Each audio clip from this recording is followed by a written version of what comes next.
Read the session, Your Honours. Thank you, Madam Markača.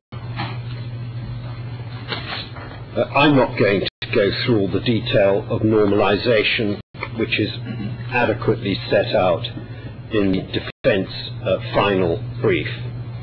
But I'm going to turn to another subject that was introduced in relation to General Čermak, to say that his contact with the international community was in order to appease or contain international observers.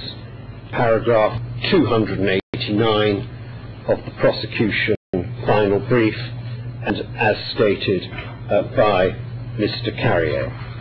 Well, if we consider the point of contact and what happened when Mr. Čermak dealt with the international organisations, we need to make it clear that he was not the only person to whom international organisations went.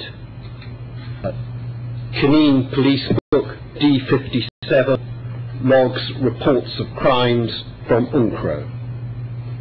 Witness P86 testified UNCIVPOL informing of crimes. Numerous international organisation reports of crime record that they will contact the local policia.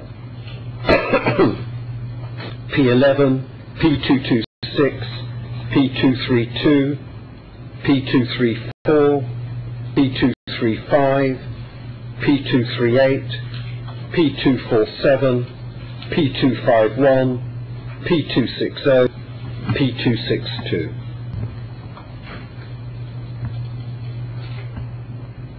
There were also reports of what happened from the international organisations to both Mr. Čermak as well as the local police. It was not by any means any sort of exclusive relationship that was constructed in order to prevent information going down the line to the correct authorities with the responsibility to deal with crime. UNCIVPOL even set up a cooperation system with the local police, as we see at D53. The prosecution alleged Mr. Čermak contained reports of crime. That is simply incorrect. Certainly in the case they presented, that was the attempt to construct an allegation against him. But as we know from the statements of Mr. Rinčić, Exhibit D1680, para 20, Mr. Lukovic, D1687, paragraph 54, D1688, paragraph 37, Mr. Dondo, D1695, paragraph 17, paragraph 19, D1696, paragraph 7 and 24, passage D1706, paragraphs 4 to 5. There was clear evidence that Mr. Čermak not only condemned crimes and didn't approve of it and wanted it stopped when he was present and spoke in briefings, but also that he passed on information he had received from the international organisations to the military police and local police.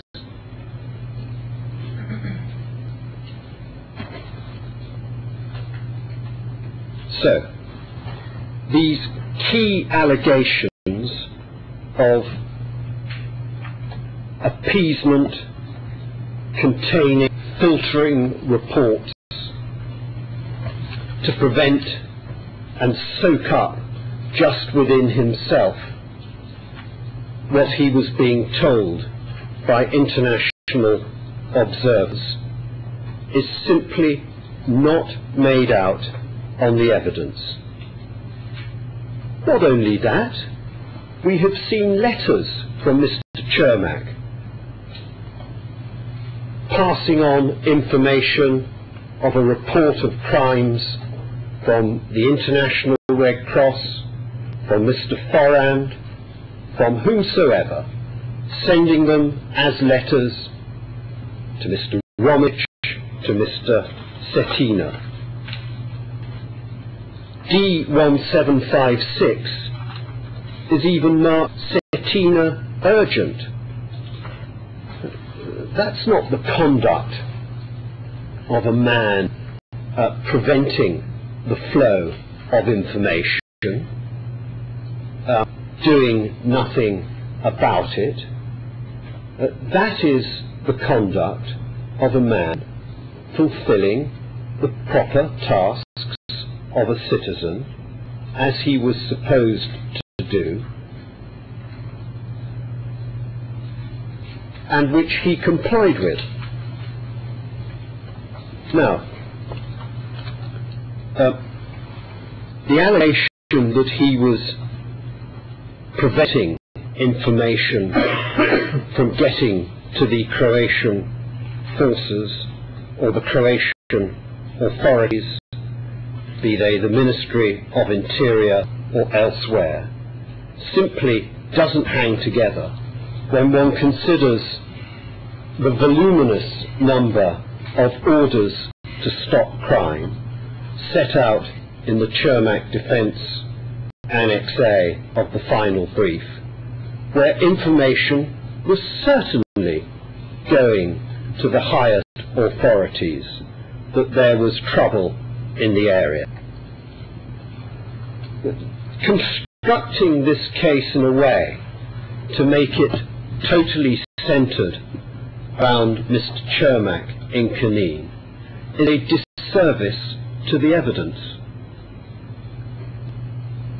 Those orders that were issued by higher authorities and all levels were part of a concerted attempt by authorities to try and deal with a problem that had developed after the liberation of the area.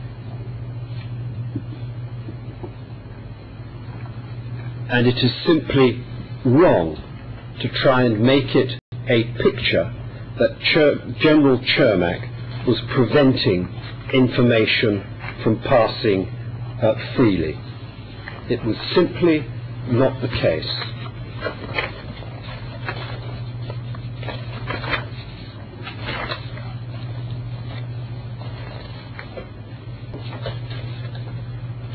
We know from evidence in the case that the Croatian Army liaison officers, who had pre-existing channels with UNCRO and international organisations, were also receiving information directly. That information was being passed to their commander, Brigadier Peština, in Zagreb, who even went to visit Knin and also discussed with UNCRO directly in Zagreb issues that had arisen from the international organisations.